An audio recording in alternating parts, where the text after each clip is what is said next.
Welcome to the Therapy for Black Girls podcast, a weekly conversation about mental health, personal development, and all the small decisions we can make to become the best possible versions of ourselves. I'm your host, Dr. Joy Harden Bradford, a licensed psychologist in Atlanta, Georgia. For more information or to find a therapist in your area, visit our website at therapyforblackgirls.com. While I hope you love listening to and learning from the podcast, it is not meant to be a substitute for a relationship with a licensed mental health professional.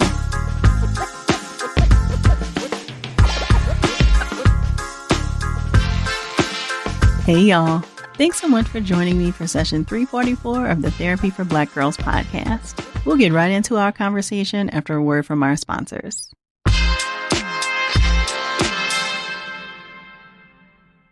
What new things are you digging into this year? One of my resolutions this year is to do more entertaining in our home. And Walmart Plus makes it easy for me to accomplish this. With free deliveries from my local store, I can save on time and money and get everything I need to host a cozy and yummy gathering. Let Walmart Plus help you take the next step in keeping the goals you've set for yourself this year.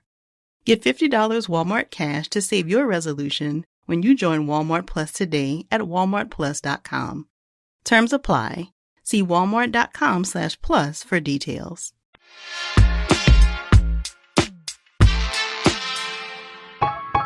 Welcome back to another episode of our January Jumpstart mini-series. All month long, we've been hosting conversations with talented Black women leaders across creative and professional mediums to assist you in putting the P in prioritizing your personal growth. If you've been holding back on doing you, this is your sign to jump headfirst into the possibilities of a new year. Have you ever wondered how the Therapy for Black Girls podcast got started? Or wondered about how to get a job in production? Or maybe you've thought about creating a podcast of your own. Well, you're in luck, because today we'll be taking you behind the curtain and getting into the nitty-gritty of what it takes to create a podcast and to find a career in podcasting. Joining me for today's conversation are Therapy for Black Girls team members Fredia Lucas, our senior producer, Ellice Ellis, our podcast producer and social media creative, and Cindy Okereke, our former producer and current director of marketing. In our discussion today, we drop gems around finding an audience for your podcast, explore some basic tools and supplies you should invest in to produce a high-quality podcast, and explore some ways you can monetize your podcast. If something resonates with you while enjoying our conversation, please share it with us on social media using the hashtag TBGInSession. Or join us over in the Sister Circle to talk more about the episode. You can join us at community.therapyforblackgirls.com. Here's our conversation.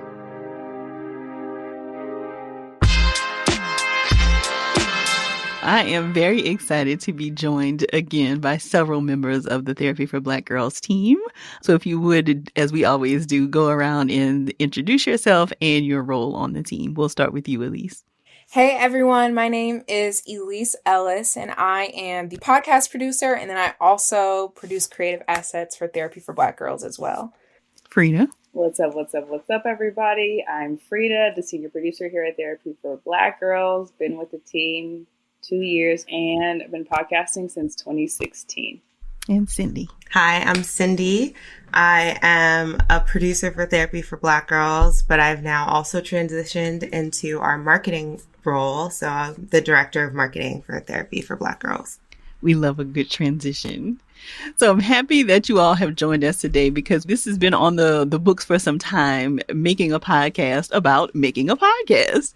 So we wanted to share a little bit of behind the scenes kind of information and a little bit about our journey in case anybody else is interested in starting a podcast. Yes, I'm so happy that we're doing this, but I think we cannot start this conversation without talking to you first, Dr. Joy.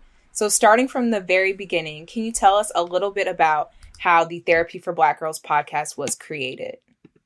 Ooh, a journey into history. Indeed. So I fell in love listening to podcasts. So like many people, my introduction to podcasts was the read.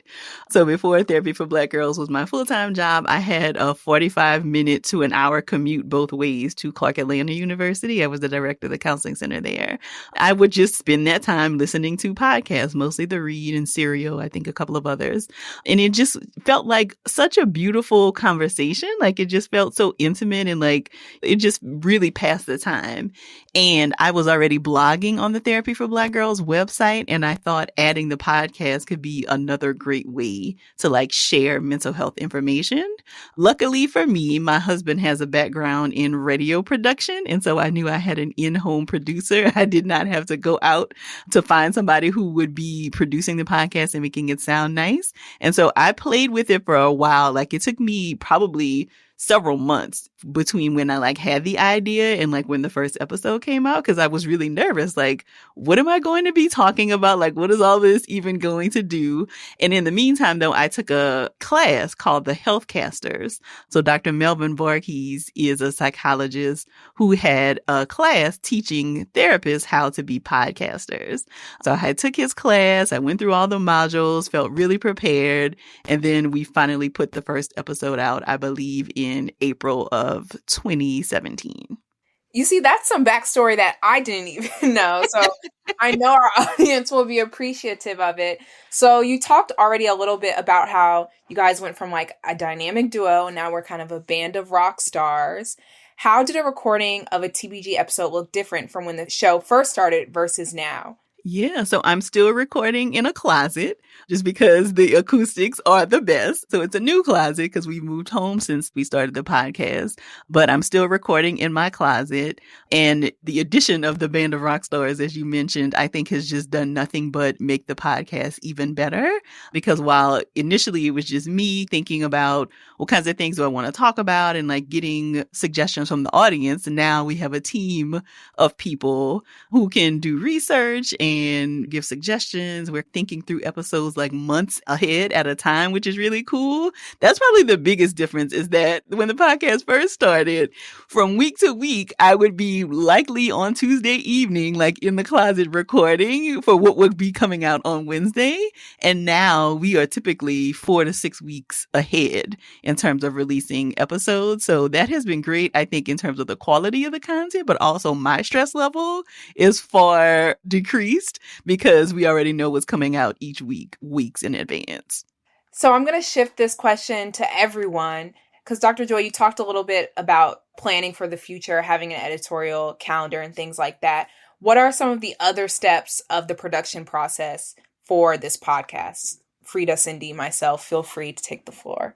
I think for me, at least when I first started producing with Dr. Joy, one of the first things I would do is think about what's going on in my own life or the things that I'm seeing in everyone's life that could potentially relate to therapeutic practice or topic or just an idea, and then see if I can find a therapist or practice that can match that.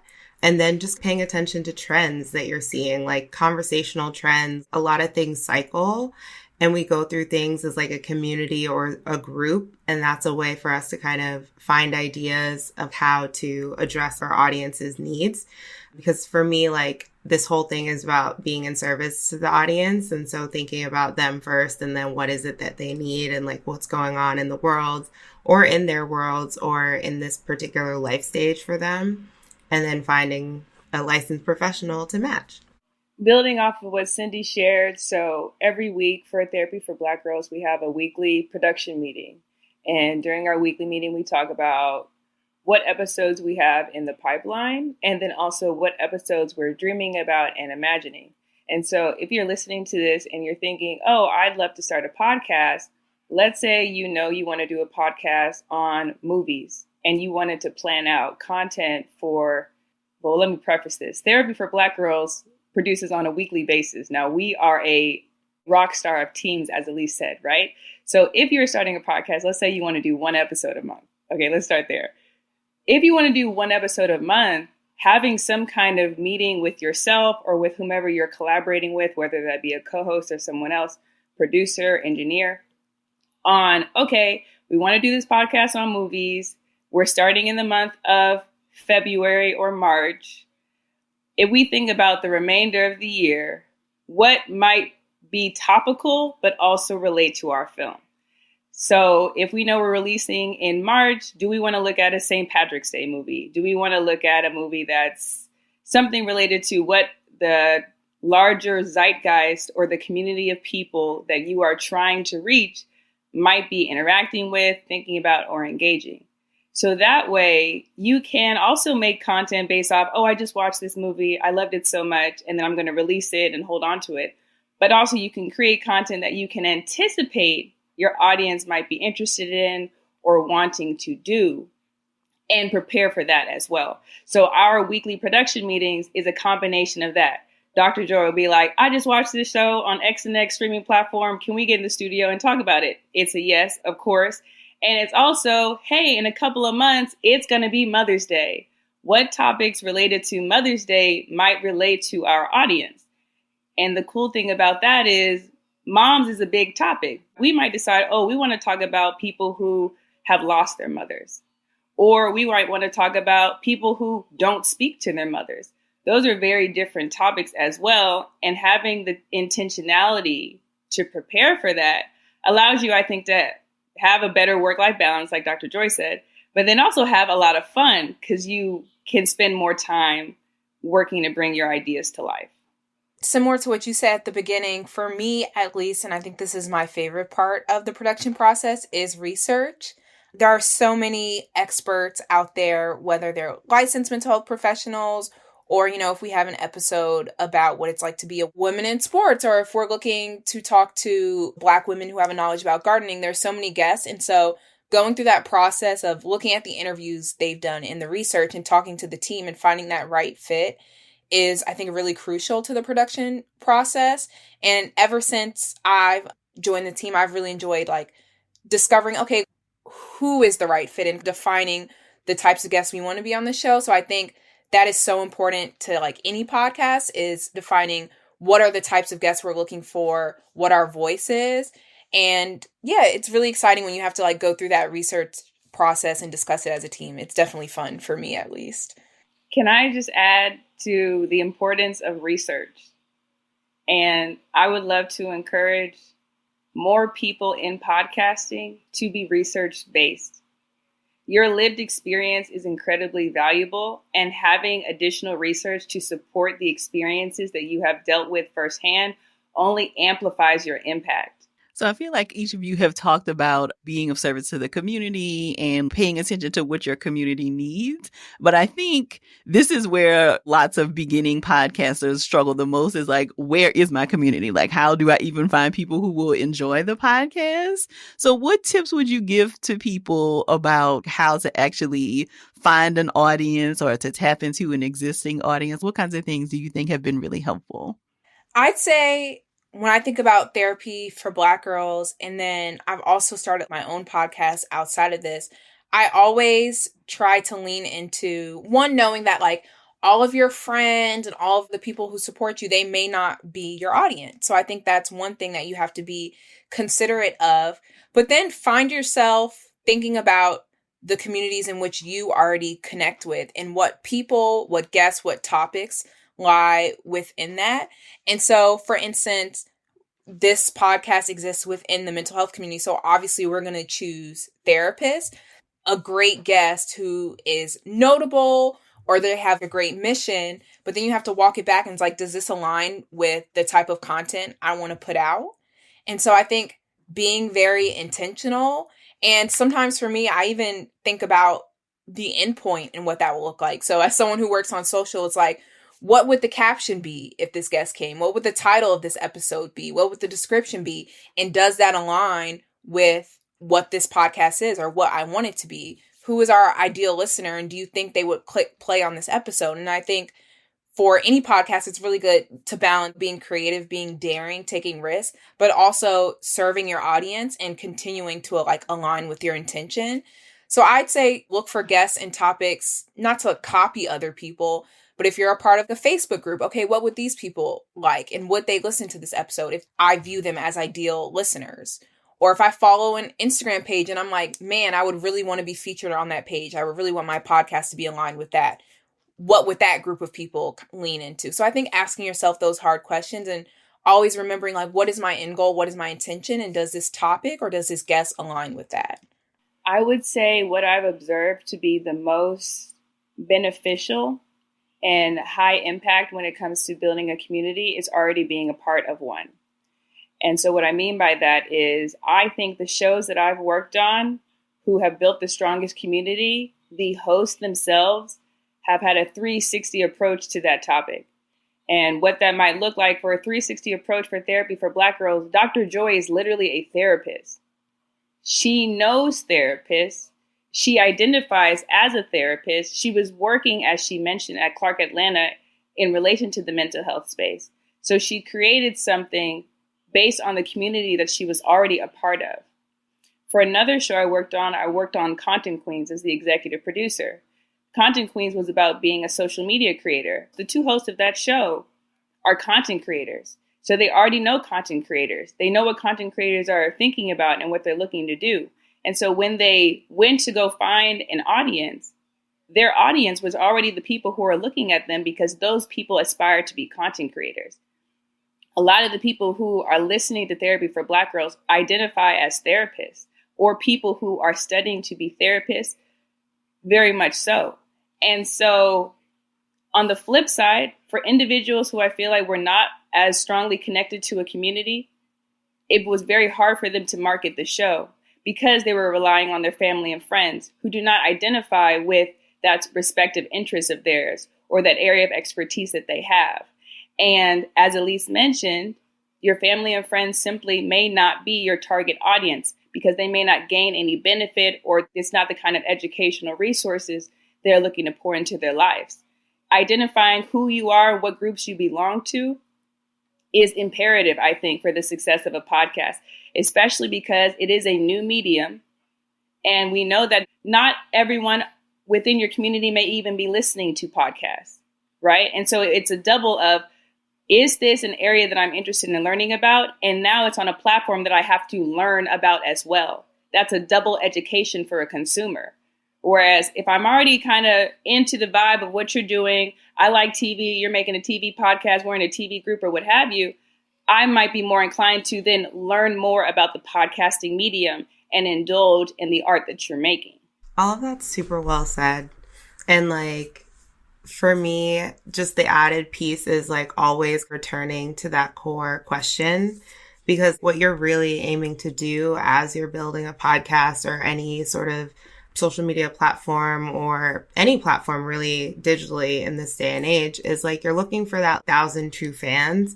And like people have said this over and over again, and it always starts with one. So if you are one and then you find two and then you find three and then you continue to grow it, but you always have to stay true to sort of why are you gathering these people here in the first place? What is it that we're meant to connect around? What it is that we're meant to learn from one another, and then continuously make it a conversation. So I want to shift it back to Dr. Joy a bit.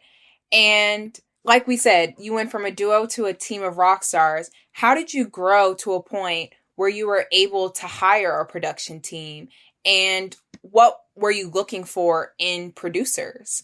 Ooh, this is another good question. So I really wasn't necessarily looking to add to the team. It just kind of became a necessity at some point as the podcast became bigger. When I'm thinking about what you said, Cindy, around like the 1,000 true fans. And I feel like we found those 1,000 true fans pretty early in the history of Therapy for Black Girls. And so Therapy for Black Girls really has grown mostly, I would say, by word of mouth from Black women. So telling their friends and their sorority sisters and their hairstylists and their colleagues, and like all of these people would just say like, oh, did you listen to the latest episode, and like sharing it in group chats and those kinds of things. And so I think because the audience was so excited about it, the community was so excited about it, then we got attention from big networks to join them. So we were introduced to the people at the iHeart Podcast Network through someone who listens to the podcast. Shout out to Eve, who was our early executive producer. She loved the podcast and was working at iHeart and said, I think we need to look at bringing them onto the network. And so once we joined the network, then we had more money to actually find producers to hire, because I wasn't necessarily paying my husband. He was just kind of working, out of the kindness of his heart, while he also had an outside job. And so once we joined the iHeart Podcast Network, then we had additional funds to be able to bring on people. And it was really helpful for me to have Cindy, who was our first producer, to help with like some of the research and like, okay, well, what are you paying attention to? I also think it helps because I am in a certain age of my life, right? Like I'm a mom with 2 kids. And so I have a very different vantage point than like somebody who like just graduated undergrad, like Ellice. So it helps to kind of have a variety of perspectives and like life experiences on the team to be able to cover all the spectrum of Black womanhood that I think we really try to capture at Therapy for Black Girls. Yeah, just echoing what you said, Dr. Joy. I always think about how like Black women aren't a monolith and how everyone on our team, of course, we have similarities and we share like a lot of common interests, but we definitely all bring diverse perspectives. And I even love in our wider team meetings outside of the podcast, hearing the ideas that other team members have for the show, because I'm like, I wouldn't have thought of that being the 25-year-old that I am. And so I think that is also like something, if you're looking to add members to your team, you want people who are aligned with what you want to do, but also people who can like challenge you and push you into new directions and make you consider other ideas. Opening this up to everyone, what resources, platforms, technologies are out there for people wanting to create a podcast? And what supplies does one need to invest in to make a good quality one? I feel like our team, we've tried everything, so we can definitely speak to this.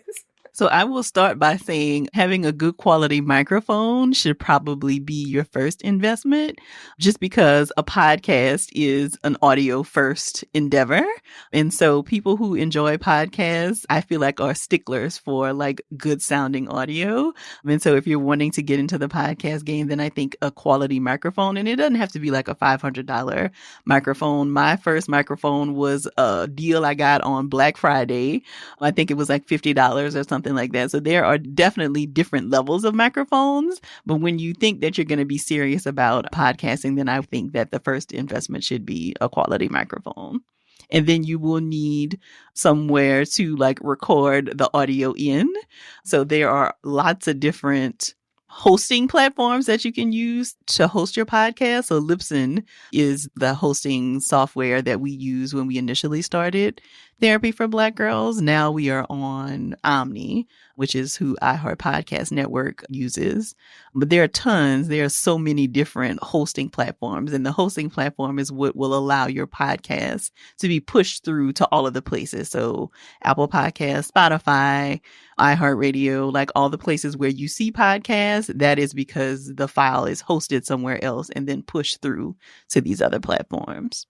Building off of that, so what Dr. Joy is talking about is also called an RSS feed. And so previously, folks had to submit any audio to individualized platforms, so you would have to send it to Apple. However, there are now additional platforms that you can use to host your site. Some of them are built into some of your favorite streaming platforms, so you can look into different streaming platforms that have their own RSS feed amplification, or you can look into independent RSS feeds. This is a mix of process and platforms, but I definitely say just finding the best editing platform that works for you.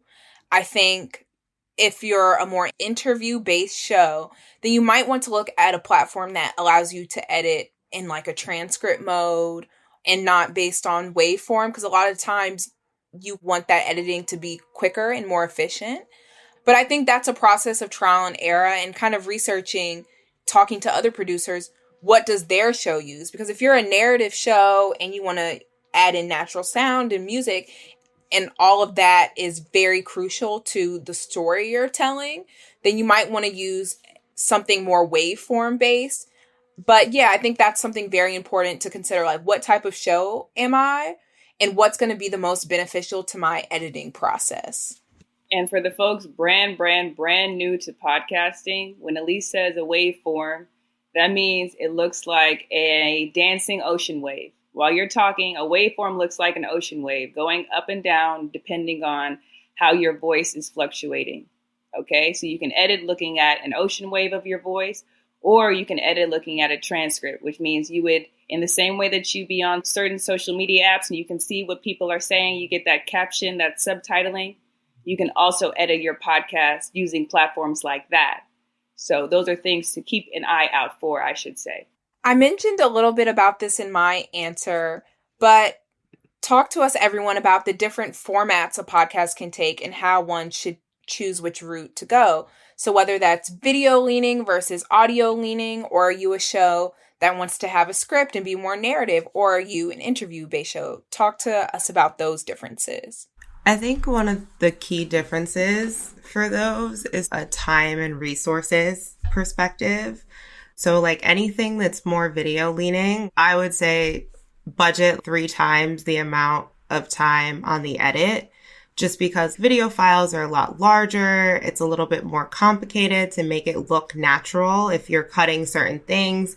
In audio, you can be like, okay, well, I know that they meant to say this part of the sentence at the beginning, and you'd be able to easily swap that out so it flows. But when somebody is speaking and talking, if they said it backwards, you're just going to have to leave it that way and hope that it makes enough sense, unless you have multiple camera angles so you can cheat it. And these are things that I feel like most of the time people record in a 1 camera setup. So that's the 1 camera you can use. But if you're adding multiple cameras, and I say this because I got my start in podcasting in the video leaning side of podcasting. And we worked with a 3 camera, technically 4 camera setup because there's a jib included. And that is very expensive, especially if you are going to be going for kind of camera quality, that level, the number of camera operators, the production team around that, that's very expensive. And so definitely take into consideration what your goals are with it, what your runway with a budget is, and then again, how much time you want to spend in post-production versus pre-production, research, and scripting. And Fredia, you initially mentioned a good point around deciding how often you want your show to come out. So Therapy for Black Girls is weekly, but podcasts don't have to be weekly. And I think if you are thinking about a podcast, that is one place where you want to start, is deciding how much bandwidth do you have to produce on a certain cadence. And the most important thing for building a podcast is consistency. So your audience will rock with you as long as they know when the podcast is coming. So if monthly is all you can commit to, then that's totally fine to give yourself a month to get episodes out. But I think it's hard when you start out becoming weekly, then you move to 2 weeks, and then you jump to a month. It's really hard for your audience to predict when they're going to get a new show. So I would say to stick with something from the very beginning that is easy for you to fit into your schedule. I will also say that the thing that when people ask me, what did you not know about podcasting before now, is how much work is actually involved in, from a post-production perspective, in making a show, right? So our show, I would say, is pretty low lift in terms of it being interview style mostly, right? So it's sometimes me talking by myself and sometimes I'm interviewing another therapist or another guest. And typically the episodes are between 30 and 45 minutes. And so what you hear as the end product, which is how I was fooled by podcasts, right? Because they sound it's so easy. It's just people talking, right? But for any 30 to 45 minute episode, you're probably looking at an additional 6 to 8 hours of somebody listening to the file and somebody editing the file to make sure it sounds nice and putting all the pieces together, writing the show notes. It's a lot of additional work that goes into putting out these 30 to 45 minute episodes. And so from the front end, you do need to know that even if you only record 30-minute episodes, we're not looking at just 30 minutes of work. More from our conversation after the break.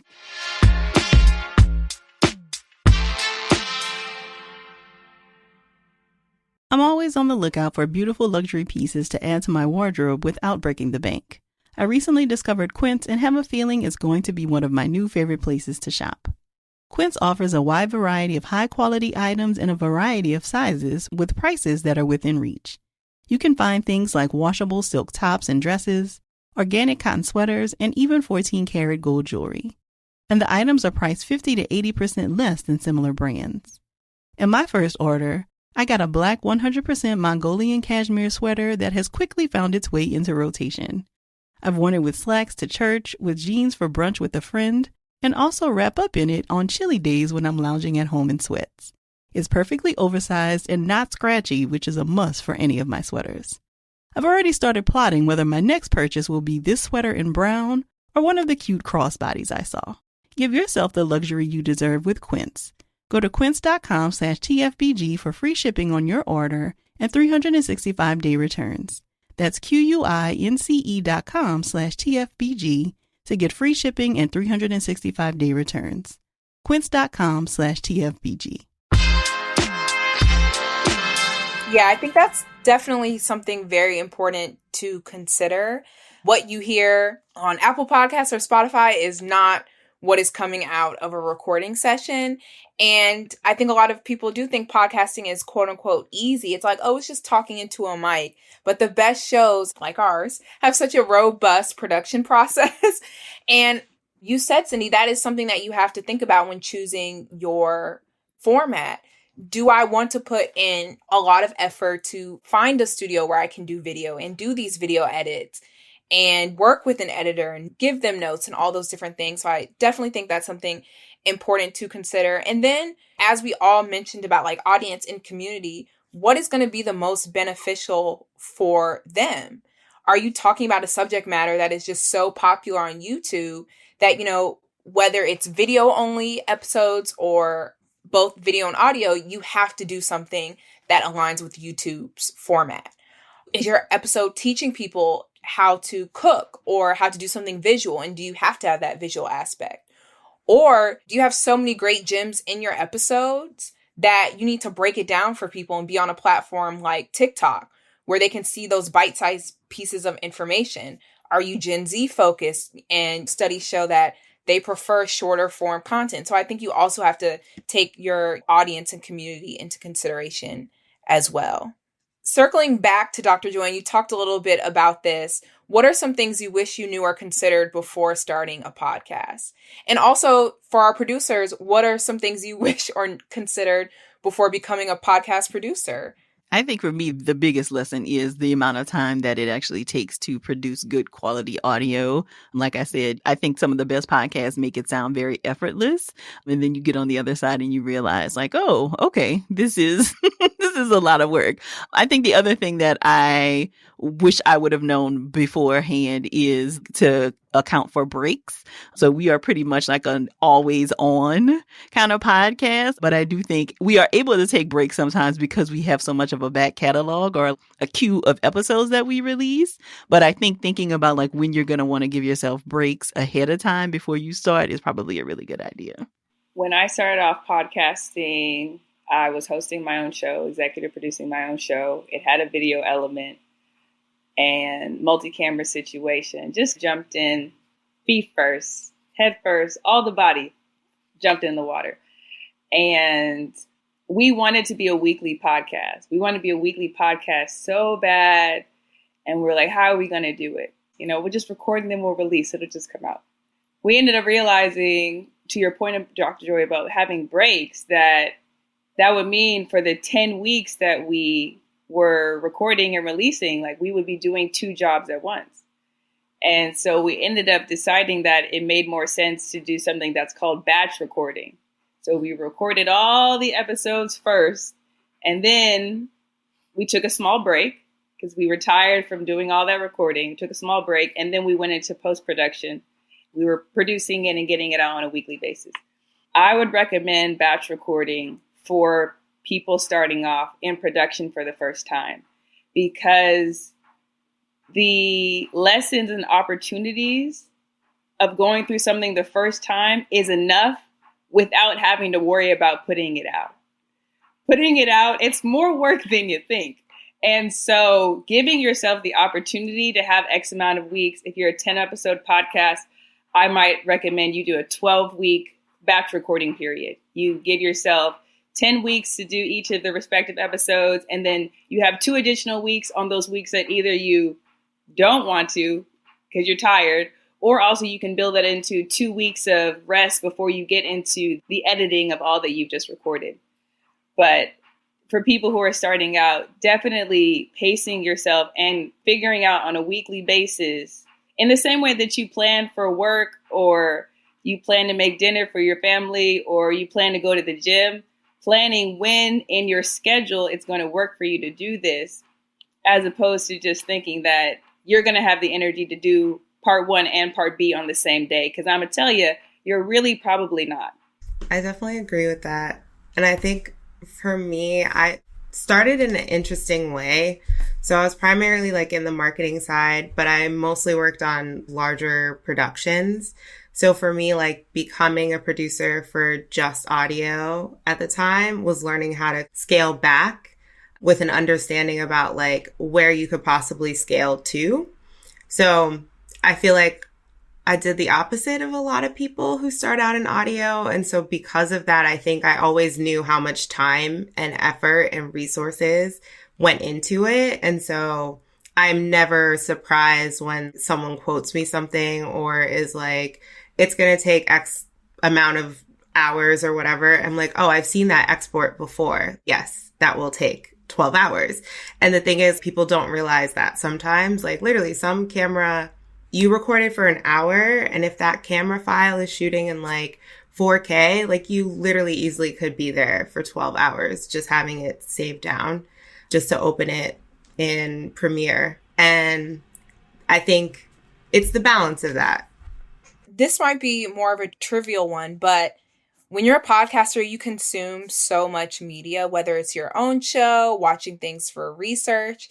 And so sometimes, for me at least, it can take the joy out of watching things or listening to things mindfully.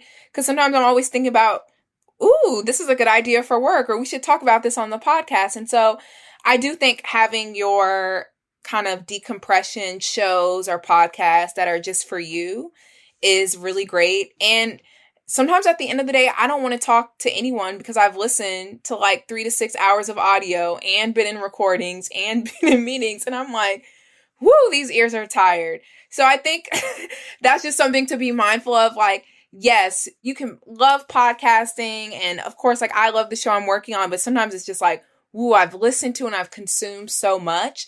I need a break and I need to detox. And so that's something I've definitely had to be more mindful of as my podcasting career has progressed. Oh yeah, I'm definitely known to just be sitting in like a silent room. I feel like people ask like, what's your serial killer trait? It's like at the end of a long day where you've had multiple recordings, you've worked on multiple shows or done a bunch of different notes on video edits. And you basically are like, my eyes can't work anymore and my ears don't work. So I'm just going to not see or listen to anything. So we've all seen the jokes about how Amazon needs to stop selling podcasting mics. On social media, we've seen an uptick in podcast bros and viral problematic clips from popular podcasts. How does one make sure that the podcast they are creating is ethical and offering meaningful resources / knowledge to the community? I feel like this is our hot take version of a question, right? So I think, Ellice, we have to start with understanding that everybody is not ethical. And so because we have seen so much virality, I think from podcast clips, it has encouraged some people to kind of go into the field for that reason, as opposed to wanting to like share knowledge and like help their communities. I think if you are interested in only just going viral, then I don't think that you probably won't be listening to this show anyway. But I think for most people who want to go into podcasting because they have a story to share, or they want to help their community in some way, I do think it is important to always make sure that you are tapped into that community. I mean, you know, for Therapy for Black Girls, my training and my license, because I do still have an active license to practice, definitely gives perspective to the way that we approach the show, because I am never wanting to do anything that harms our community or giving people information that is not accurate or has not been well researched. So I think if you are wanting to make sure that you're acting ethically, it is important to have people that you are checking in with. I think you mentioned this, Cindy. Not just having people who will agree with you on everything, but people who can push back and say, I don't know if that's who we want to put in front of our audience, or do we really want to give this person a platform? I think having people that you answer to, that there's a group of you actually responsible for the show, is one great way to make sure that you're acting ethically. I guess like the slug or like the slogan for the Therapy for Black Girls podcast is where mental health meets pop culture. But I also think people have to realize that every topic in pop culture and, you know, every trending topic on Twitter does not need to be discussed in audio format. And so you have to think, what new perspectives am I offering, or am I existing in an echo chamber? Like you said, Dr. Joy, it's always great to have people on your team who keep you in check. But I also think some of these ideas that you're discussing, it's always great to have, I don't want to say opposing perspectives, but also make sure you're considering a breadth of perspectives when you're approaching any topic. So I think that's really important. And then what Fredia said is research is so important. So are you speaking to hear yourself speak and to have your own perspective validated, or are you really trying to explore and have your audience explore? And so that is something that I think about a lot when I'm listening to podcasts. Like, I love pop culture podcasts. I love a chat show, but I also really appreciate a chat show that is able to say, you know what, someone wrote an article on this and you guys should dig deeper there. Or maybe even I was thinking about this and I talked to my therapist or my friends and this is what they said about this. Or, you know, helps you put some of these larger ideas in the context of what has happened and what is happening in the world. And so I think whether you're a listener or someone looking to create a podcast, you really have to think about the aspect of kind of credibility and how people are going beyond, you know, their own beliefs and thoughts to offer their audience or even themselves like a different or better perspective. All right, so I'm going to move to the next question. Beyond recording the podcast itself, how important is branding? What steps should someone take to promote their podcast? And what does good branding look like? So for podcasts, branding is super important. I know that it's primarily an audio space, but there are opportunities for you to visually key your audience in. What you pick for the thumbnail for your podcast, what you put in the banner space for the Apple podcast. And there are now more and more visual surfaces that allow for your audience to kind of tap into what your show is about. So really thinking about what are the principles of your podcast. So if you notice a lot of money podcasts, like they use reds and blacks and greens because those are kind of like the colors of the stock market. Money, wellness podcasts, a lot of times it's like browns and greens, like it's about growth. Think about like the thematic colors for your branding, what messages that you're trying to carry through. There's like a whole thing about the psychology of colors, even some of the psychology behind certain fonts and things. And that's something that you should just always pay attention to as you're branding, but it also needs to feel like it speaks authentically to you. And then always remember that most people are consuming things on mobile. So like make sure that it looks good and clear when it's scaled down really small, because a lot of times people get wrapped up in like, I love how this looks. And they're looking at it on a big screen. And so it looks great. And then when you make it small, no one can see the title. They can't even see your face. You need to like remember that the visual needs to both scale up and scale down. Those are such great tips. I think you also, though, from the very beginning, need to be mindful of when you're choosing the name of your podcast, because I think, you know, if you think about like, oh, you and a couple of friends like want to start a podcast and y'all have this very clever inside joke. Well, of course, it's clever to you all because you're a part of the joke, but your audience will not know what that inside joke means. And so being very clear, I think, with the naming of your podcast so that people very quickly can get a gist of what the podcast is going to be about, right? So not being cute with your name, or if you are cute, like saving that for a subtitle, but making like the main title of your podcast something that's very easy for people to both recognize and understand what you're going to be talking about. So as someone who's working like both on the podcast and in social media, I think a big part of branding is giving people other formats to digest the information of your podcast.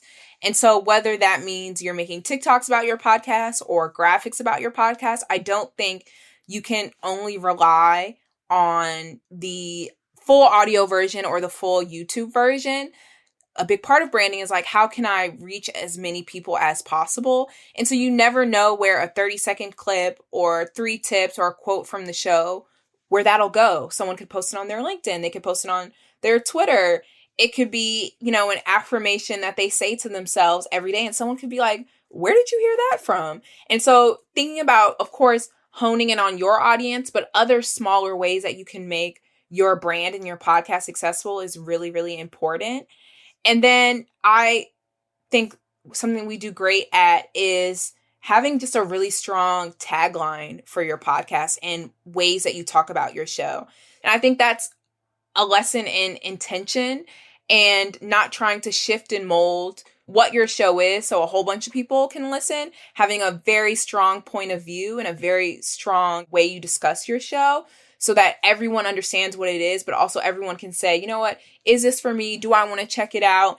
And you can invite people in by just being confident in the way that you talk about your show. So before we close out, let's talk money. How does a person make money from a podcast?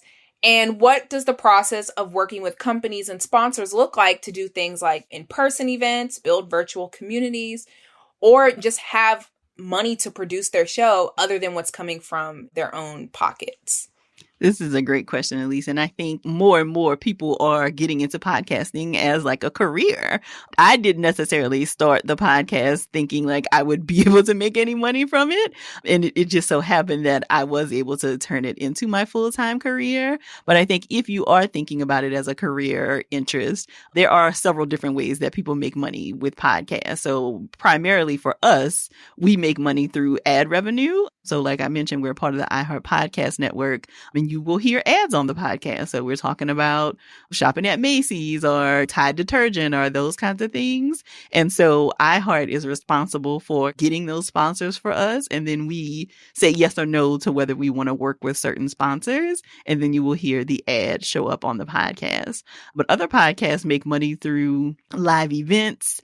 Lots of podcasts have Patreons or other communities where they will have versions of the podcast that are not, no ads are read, or they have like little mini shows or like other video content that they share only with their exclusive community. People do lots of different things, I think, with podcasts. And so I think that has been the cool thing, is that like it feels like there are no shortage of ways that you can actually monetize. But I will say, though, you should not expect that you will like start a podcast and like be making money in month 2. So like I mentioned, like we started the podcast in 2017 and I don't think we signed with iHeart until 2019. So we were doing the podcast for about 2 years before, we were really making any kind of consistent income from the podcast. And so I do want people to make sure that you keep your expectations realistic, because you won't necessarily start making a ton of money from a podcast overnight. I think the business models that I've seen work the best for podcasts that are especially within that first 2-year marker, where you are least likely to be making money from ads because you may not have a distribution channel that is assisting you in finding ads and partnerships. So if you're mom and pop style, funding it yourself by your own bootstraps, however you like to say it, live events is what I think I've seen most podcasters really profitize on, because they've made a community. The people, whomever listen to their podcast, want to meet in person, and they charge nominal fees to get people really invested in the brand, to feel like they are a part of a community. So that way those people continue to listen. Because the most important thing that is going to be needed to be picked up is to have a community of unique listeners that are growing per month. So that way, when whomever calls you says, oh, your show is so great, it's like, yeah, I've got 12,000 people. I've got 5,000 people. I've got 10,000 people. I've got 50,000 people that continuously come and listen to my show. And when I tell them I'm having an in-person event, they want to spend additional money to support this business. So in-person events, I would feel like, granted, when we talk about making money for in-person events, especially in some of the places our listeners are, which is major metropolitan cities, it's hard enough to break even. But I do like to think of podcasting as a long-term investment. So let's say you do an event and you put $2,000, $3,000 into it. Prayerfully, you will have created such a community amongst yourselves that when you get that $50,000, $70,000 deal from whatever major platform wants to pick you up, those initial fees are nominal at this point. They're minuscule at this point. But if you are looking to get some coins, I recommend in-person events. And if you can, have the initial investment in merch. Have merch at that event. Have stickers. Have posters. Have something that your audience, your community can once again grab onto to cement themselves in your community so that they stay with you for the ride. And most importantly, don't go broke on podcasting, because in the long term, you're going to need to take care of yourself. This is a long game. So if you blow 10, 15 and you're out in a situation where you can no longer provide for yourself and your podcast, you've done it wrong. I'm going to completely echo that, Fredia. And speaking from my own experiences, like starting my own podcast, I did in-person events, and I think it allowed me to test how strong community is attracted to the content that I'm putting out there. And so I think that's, even if you have 5 or 6 episodes, trying to do that and just seeing, okay, is this something that brings people out in real life? Because I think that's something that sponsors are always looking for. I also think the more you talk about the things that you love on a show, there are going to be companies or people that represent those things that are going to be attracted to your show. And that's where it's important to niche down and have a strong point of view.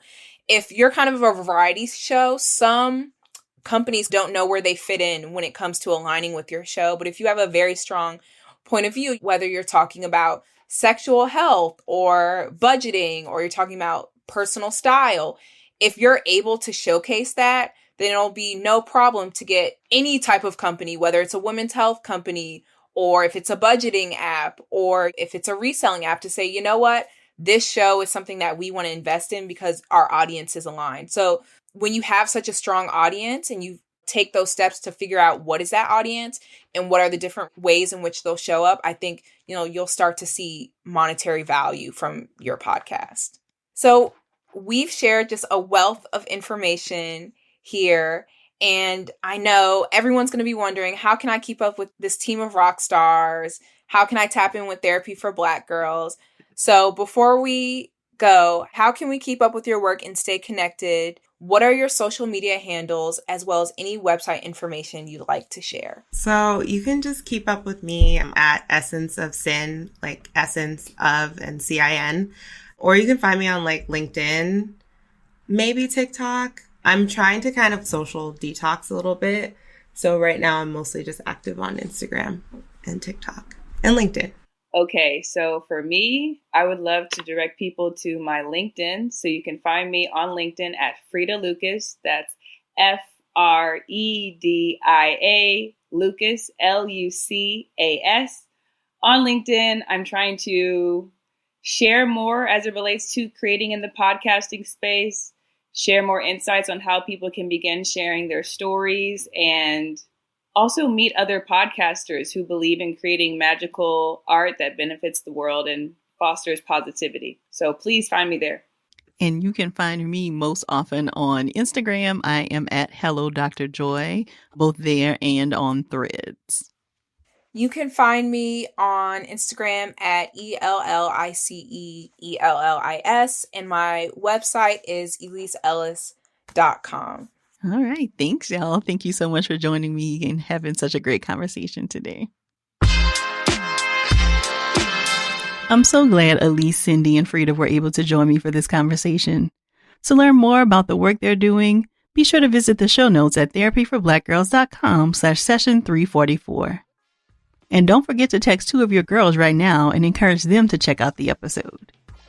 If you're looking for a therapist in your area, visit our therapist directory at therapyforblackgirls.com/directory. If you're looking for a support system to aid you in your New Year journey, join us in the Therapy for Black Girls Sister Circle. It's our cozy corner of the internet where we celebrate, support, and practice vulnerability each week. This January, we're setting the foundation to turn our resolutions into realities. This episode was produced by Fredia Lucas, Ellice Ellis, and Zariah Taylor. Editing was done by Dennison, Bradford. Thank y'all so much for joining me again this week. I look forward to continuing this conversation with you all real soon. Take good care.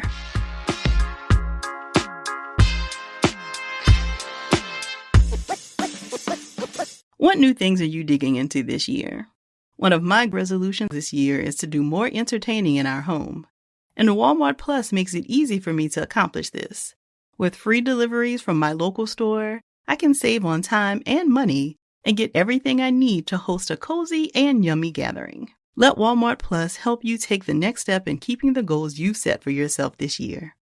Get $50 Walmart cash to save your resolution when you join Walmart Plus today at walmartplus.com. Terms apply. See walmart.com/plus for details.